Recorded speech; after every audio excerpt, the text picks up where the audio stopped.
Good morning. My name is Cindy Posey. I'm the Director of Campus Safety Communication. I'm also the Public Information Officer for UTPD. The order of speakers today will be President Greg Fenves of the University of Texas at Austin, University of Texas at Austin Chief of Police David Carter, the Austin Police Department Interim Chief Brian Manley, and then Commander Joe Ortiz from DPS. We will let everyone speak, and then we will have question and answer following.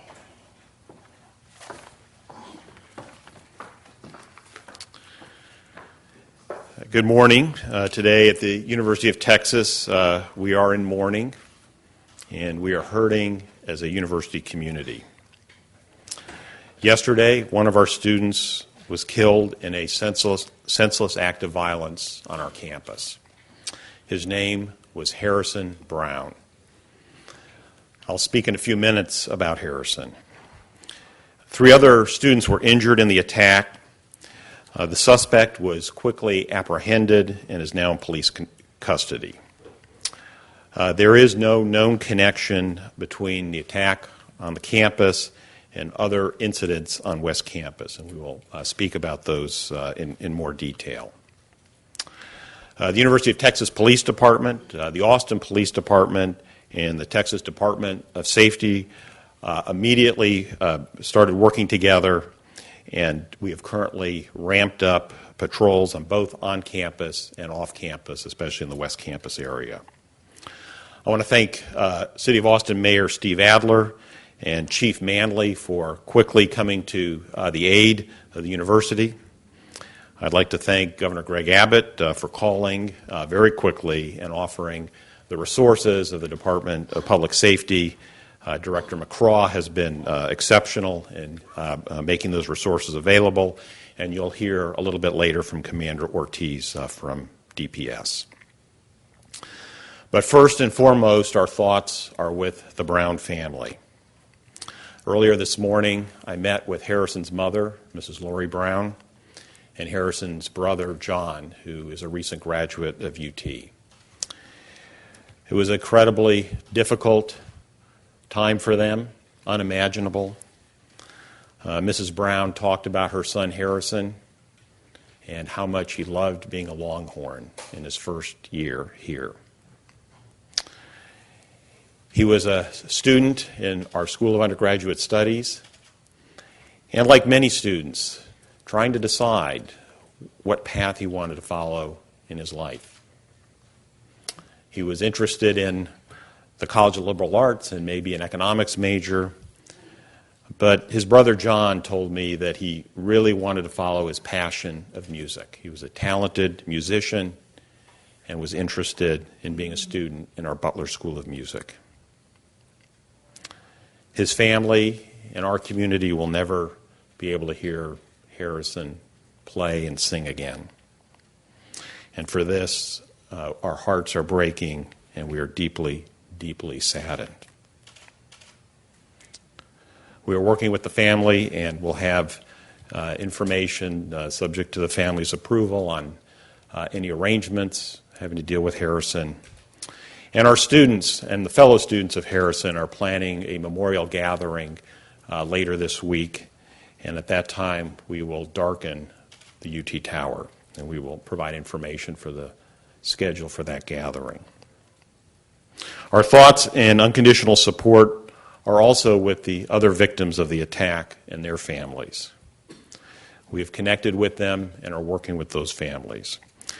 2 of the victims were treated in local hospitals and released, and the 3rd is still hospitalized.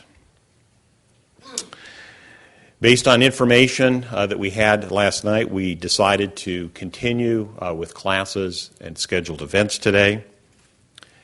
The incidents appear to have no connection, and we felt that this was part of the healing process and reconciliation, that students should be with their peers and try as best as they can to carry on, as hard as it may be, with the normal academics. We've increased counseling services and are making our staff available to any student who needs support during this difficult time. Our provost office will be working with deans and faculty across campus to make accommodations for students who feel that they need those as a result of this tragedy on campus. Our faculty, I know, are dedicated to supporting their students and trying to help them as much as they can. There are a lot of unanswered questions at this time, and our students are not only concerned, there is fear, and that fear is justified.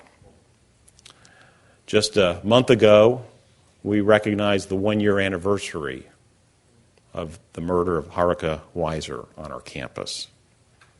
It is hard to comprehend that in 50 years there had never been a violent murder, a murder on our campus, and to have two in 1 year is simply unexplainable.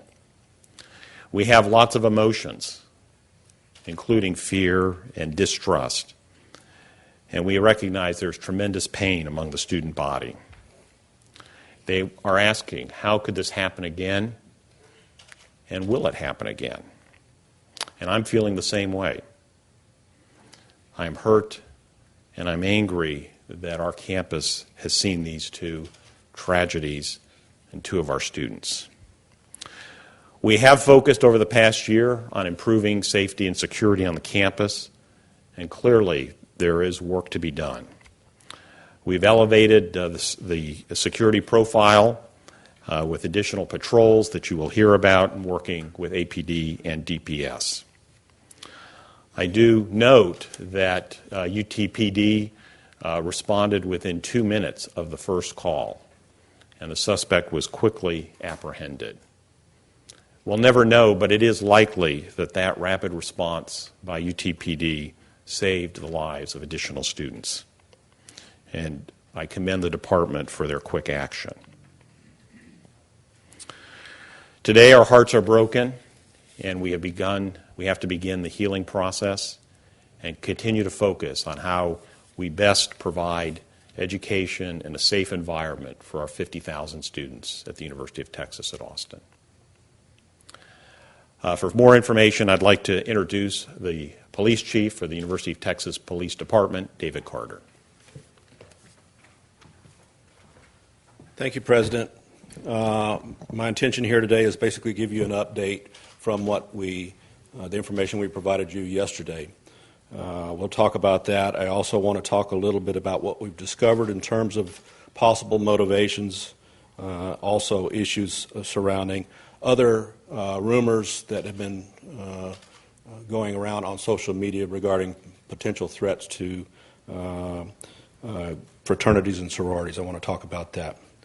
First off, yesterday I told you that UTPD received a call at 1:51 and responded within 2 minutes. Looking over the transcripts, that was an entry time that I provided you. The actual time that we received the call was 1:46 p.m., and the actual time that our police officers arrived on scene was 1:48. And I would stipulate that it was about 1:46 and a half, so it was probably close to a minute and a half before the officers actually got there, but they arrived quickly and assessed the situation and took the gentleman into custody, Mr. White, into custody at that point. What we discovered and have discovered since that time is that the suspect, in this case Mr. White, was observed in the Student Activity Center just north of Gregory Gym, exiting on the south side of the Student Activity Center, appearing normal. We have people that indicated they saw him or standing next to him as he was exiting the building. He walked southbound on the west side of Gregory Gym near a stairwell where he encountered a female student, which he then basically kicked her as if kicking her out of the way, from what we understand, and then stabbed a white male individual, the student that the President talked about earlier. Upon stabbing that individual who went down, he continued to walk southbound in a calm fashion, found an Asian male student sitting at a picnic table there on the plaza, stabbed that individual in the back of the head, moved further south near a food truck that's located, frequently you see located on the Gregory Gym Plaza, and stabbed the third victim, followed by a fourth victim in that general vicinity as well. What made it a little bit challenging for us at the time was that some of the people that were injured had moved away from the scene, so we had to kind of recreate where they actually were at the time when the stabbings occurred. Many students were basically obviously shocked and stunned and saw the police officers coming and pointed in the direction of the suspect. The suspect continued southbound and actually entered into Jester West dorm through the doorways there. The first police officer on scene said he observed him just inside the dorm, moving in the direction of additional students, having also brandishing the knife in his hand. A second officer joined the first officer, and both of them were able to take the individual into the custody fairly quickly. Hence the reason we believe that that quick response potentially saved others from harm. I think it's really important that we recognize the fact that as we're all grieving, we talked about that particular issue, the President discussed that, it's affected the police department personally for me and for my officers in terms of having a second murder within almost a year. It's significant, and it does affect us. We're very thankful that we have the support of our fellow police officers with the APD, Police Chief Manley, as well as Director McCraw from DPS to actually help us work this scene and conduct this investigation.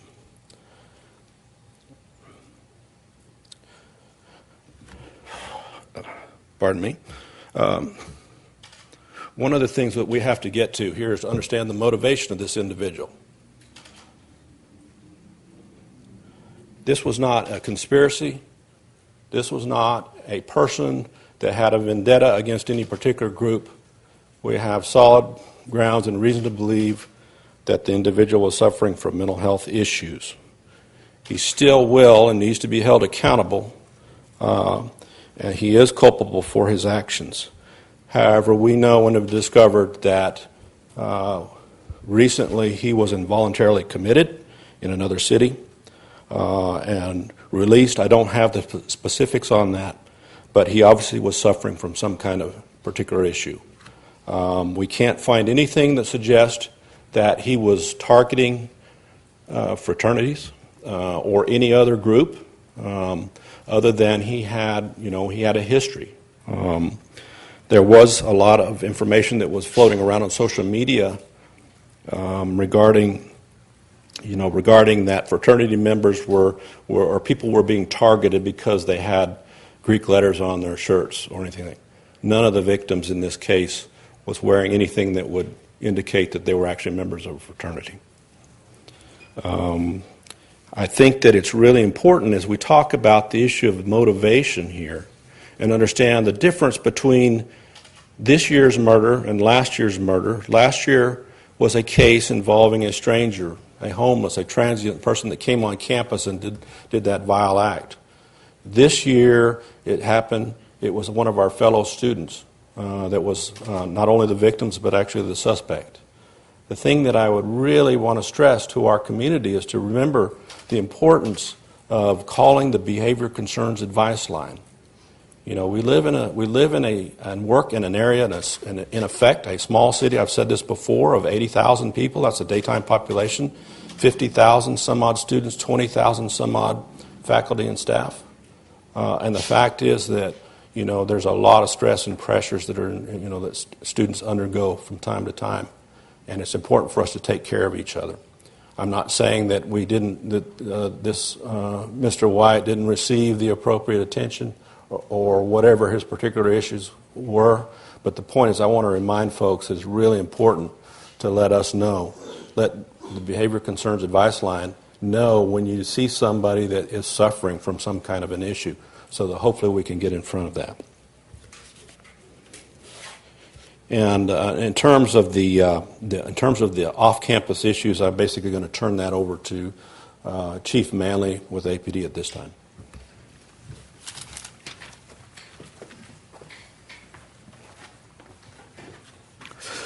Good morning. As the father of a college student who lives on a campus in a community very similar to where we are today, I absolutely understand the impact that this has had on the UT family, the UT community, and the concern that parents have for the safety of their students.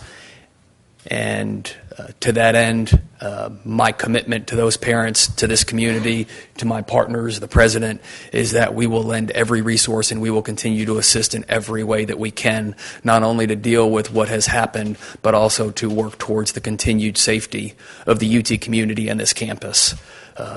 An update of where we are at with the investigation right now. Yesterday, our investigators interviewed 37 witnesses. We do still have a few additional witnesses that need to be interviewed, but these were full interviews. Some contained lineups. We had to map where each student was to get an idea of what they saw, what their perspective was. We had several agencies that were with us last night into the late hours. Those included the FBI, the CIA.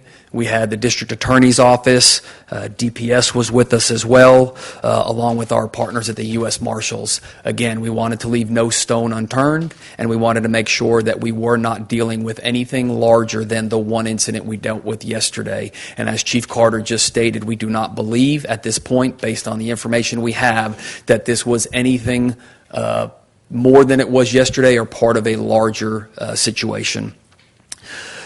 We have booked Mr. White into jail with charge of murder right now.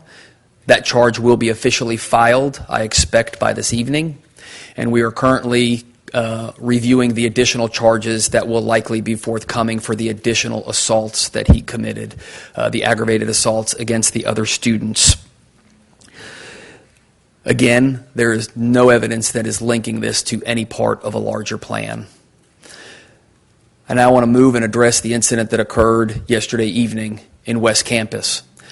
The Austin Police Department was notified yesterday evening by St. David's Hospital at 4:33 p.m. that they had a male subject who had checked himself in to the hospital with a stab wound that he reported occurred on the UT campus.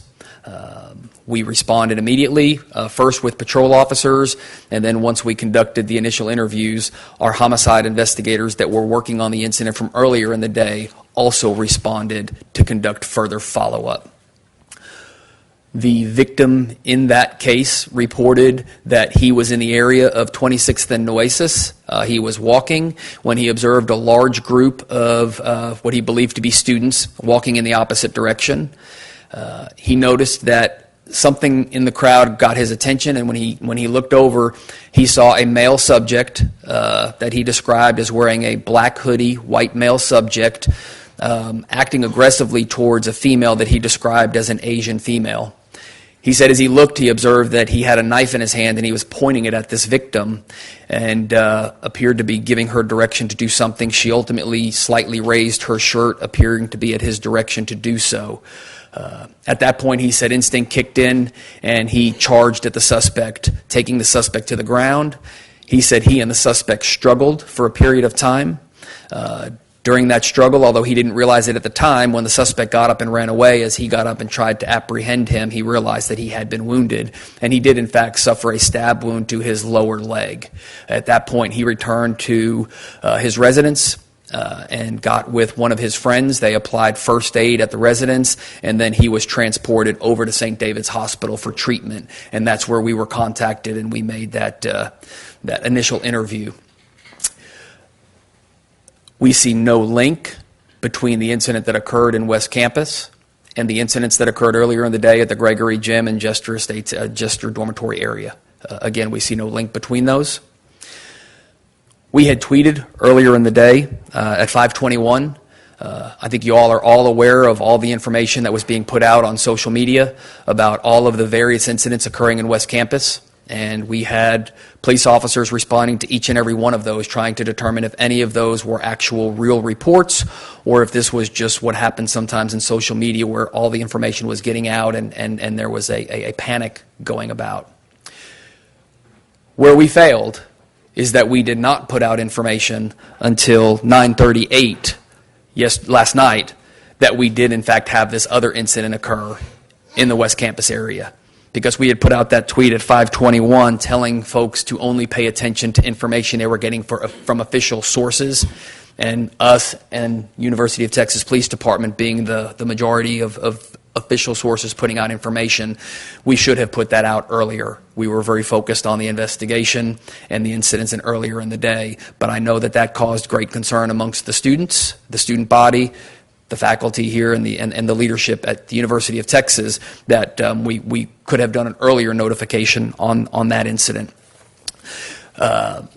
We need help on that case. We do not have a victim that has come forward.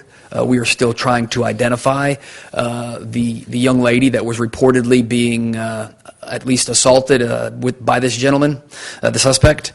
And if you are that person, or again, he reported that this occurred when a large group of what he appeared to be students, he stated, walking towards him. If you are one of those that witnessed this assault, it's very important that you come forward and reach out to us so that we can continue to investigate that assault.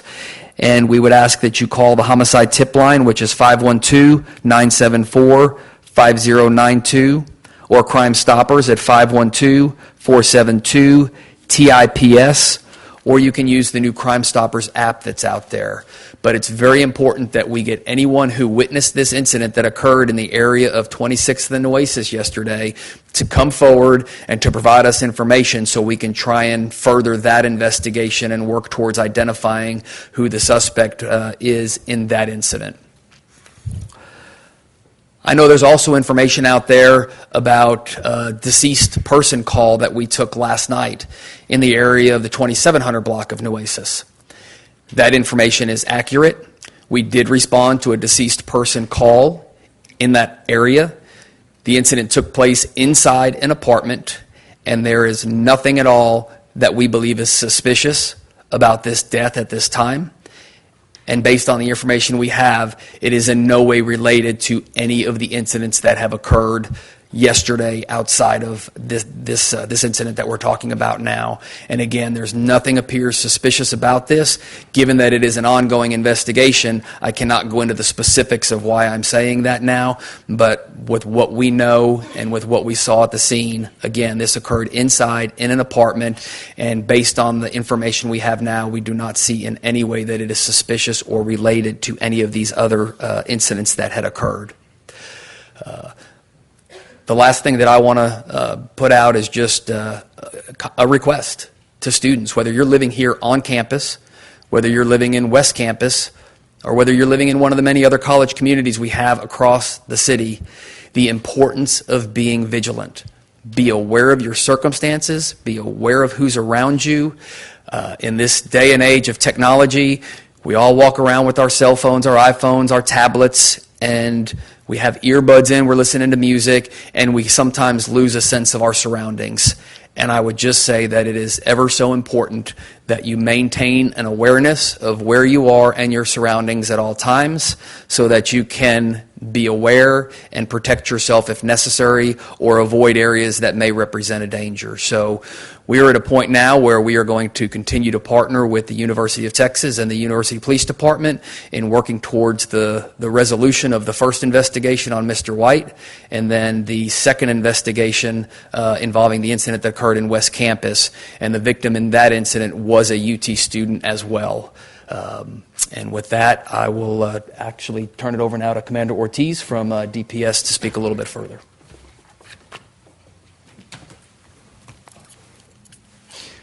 Good morning. First off, on behalf of Governor Greg Abbott and the rest of the state leadership, we wish to extend our thoughts and prayers to all the victims of yesterday's events.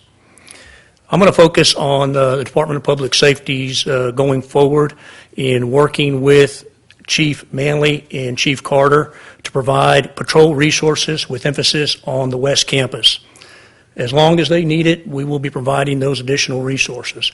We will be focusing on West Campus, utilizing a number of resources and assets to include troopers and patrol vehicles, on motorcycles, on bicycles, and on mounted units on horses, patrolling those areas for 24 hours a day, 7 days a week, until told otherwise.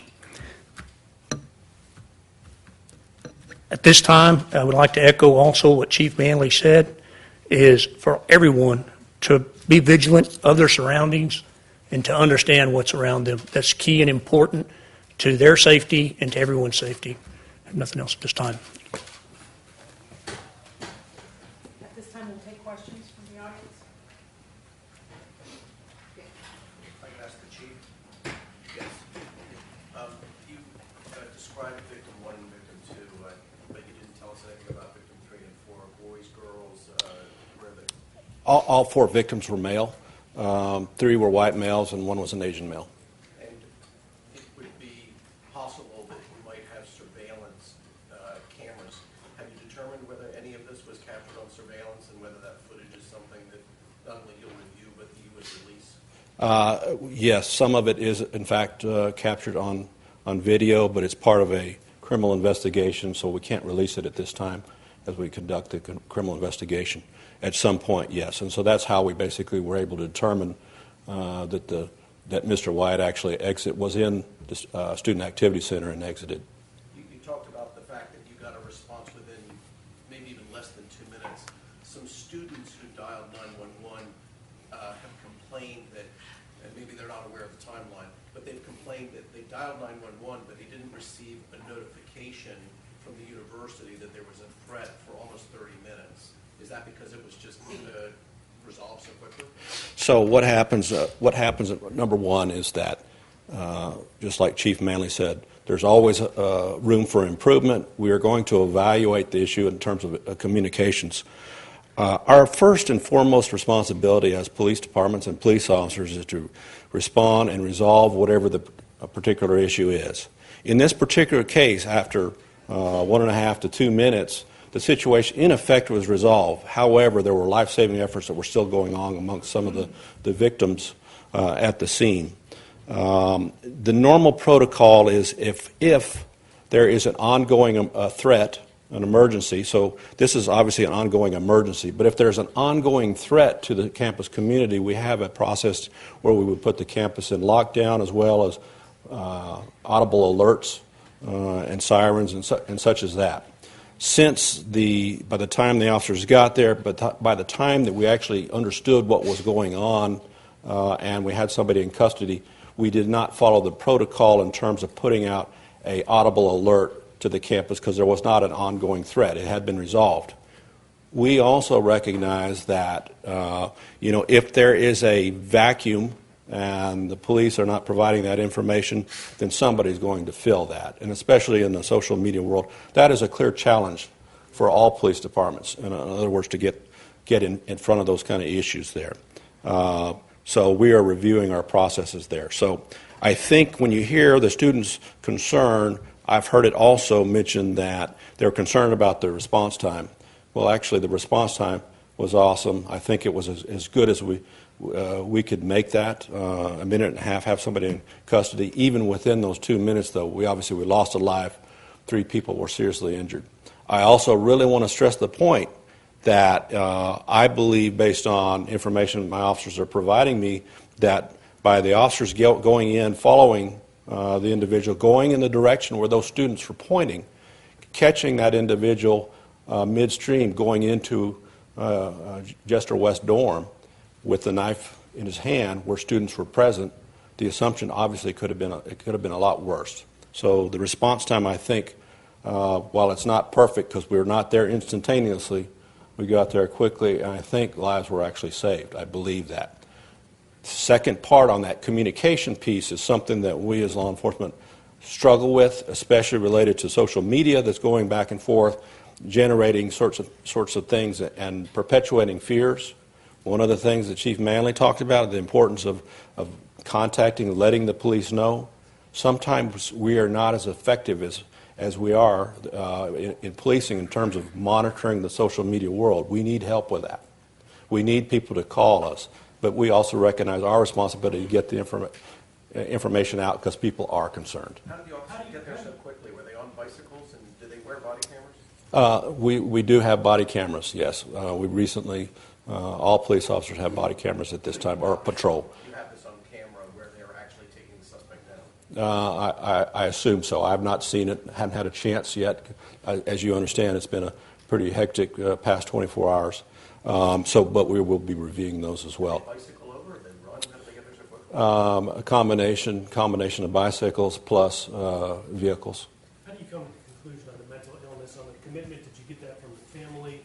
Was it his behavior? One's in custody?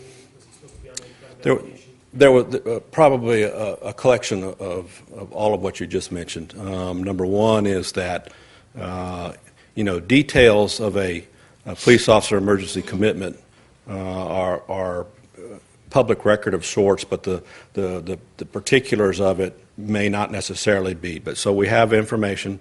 We also understand, as it's been widely reported in the media, that he was arrested by us not so long back on a charge of DWI. Also, you can find in that affidavit a discussion about medications as well. Again, that would be in an affidavit. His behaviors, obviously, in terms of his cooperation with the police, it was limited to somewhat. That's somewhat, as you would expect. He obviously was Mirandized and given, his Miranda rights. So we can't really address those kind of things at this time. But a combination of all, yes. Chief, I had approached you yesterday as you all were leaving about the UT, the West Campus staffing. So you knew at least that whole room of reporters. We all had known about what was going on. We were reading the chatter.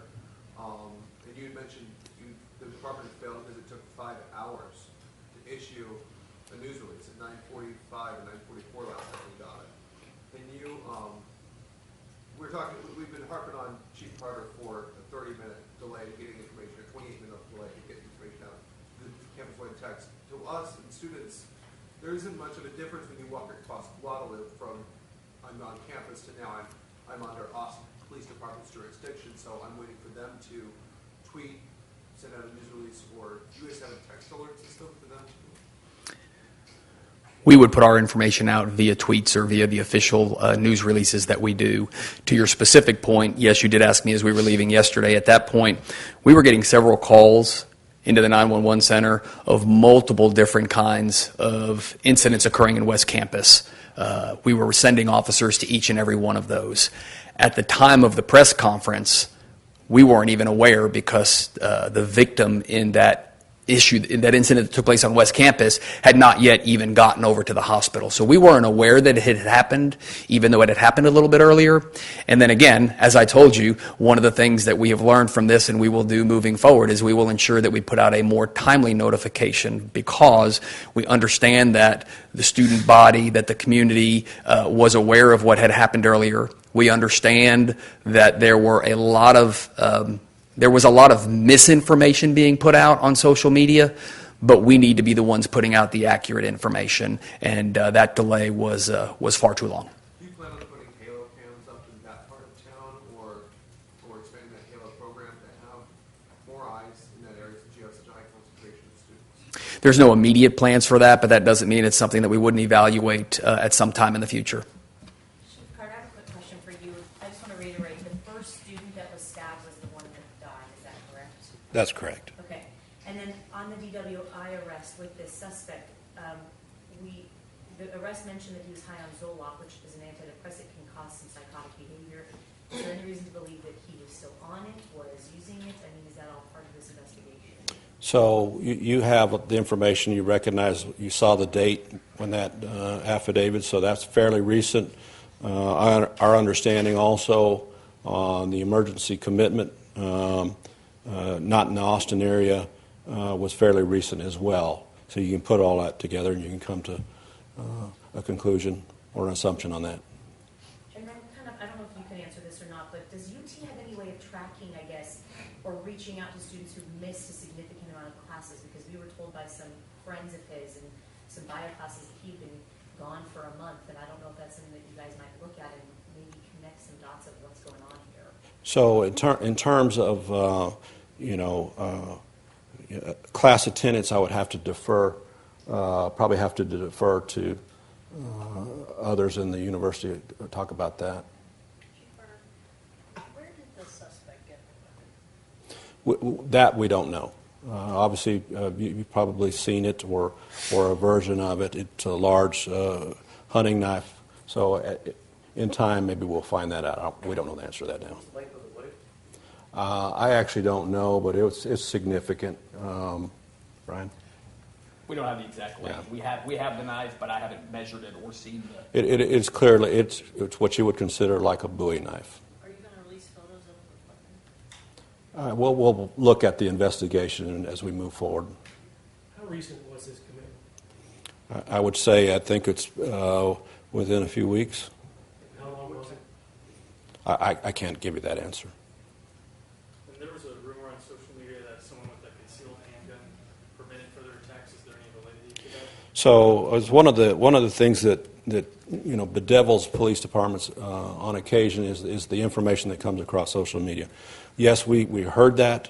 We have no verification of that. I will tell you, if you look at the sequence of events and the timeline, it doesn't appear likely from the time that the incident was occurring as he was moving forward and going toward the Jester dorm within a minute and a half, according to my officers, had the knife in his hand and was still going. So I have nothing to verify that occurred. How were you able to immediately determine that this was an isolated incident, or were you able to determine that was an isolated incident? First off, no police department could determine immediately if it was an isolated incident. That took some time.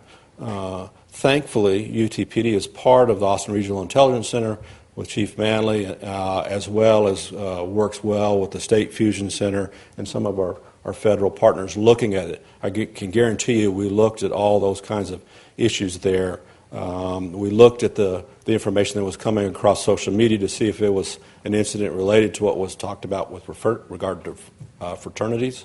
And so once we kind of evaluated, looked at the totality of the circumstances, we could find no credible threat amongst any of our agencies to suggest there was a conspiracy or that he in fact was targeting some particular group, i.e. fraternities. Is he the staff in the back of the head? Is he the one still in the hospital?